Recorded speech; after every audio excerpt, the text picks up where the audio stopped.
Hello and welcome to Module 5. So I'm making myself small because I think it is deliberately off-putting that I'm in what appears to be a room where I'm going to be questioned by the police. I'm actually working in a study room at the public library, and we're going to look this week at online multimedia. So last week you looked at Screencast-O-Matic, the tool that I'm currently using.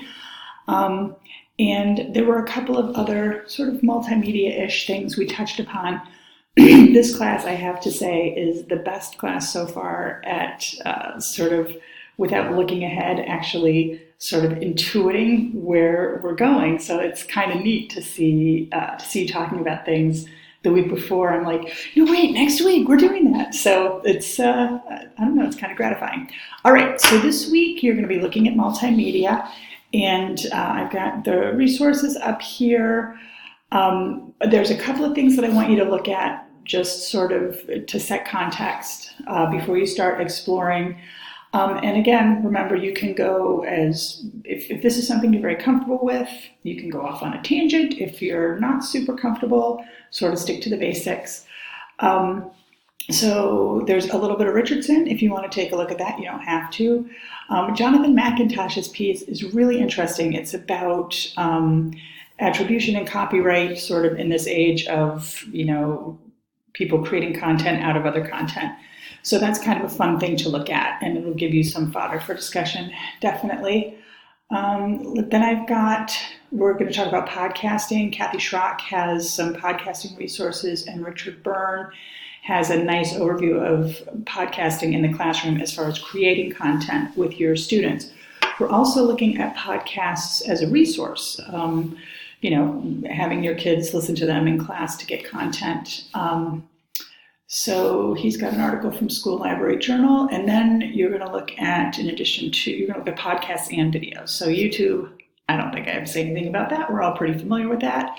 There's iTunes, and they have a section, iTunes U, that is specific to educational stuff.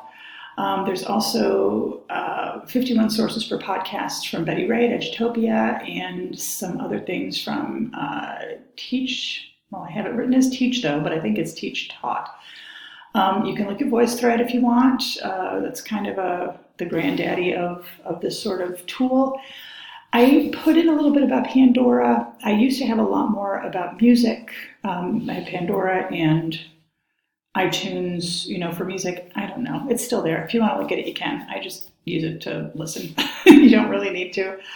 And you have assignments. There are 2 assignments this week. The first is the written assignment, which is to find 5 videos and 3 podcasts that could be used to teach, and do a 3-sentence annotation. The annotation is who made it, what content does it cover, and why do you think it'll be useful. It's a pretty simple annotation thing, and that goes in the assignment section. So you've got that there. The second assignment is to make a piece of media. You can do a screencast like this. You can do a little movie, Animoto, I think we looked at last week. That's super easy. There's any kind of thing that you want. If you want to do a podcast rather than something visual, if that's your comfort level, that's fine.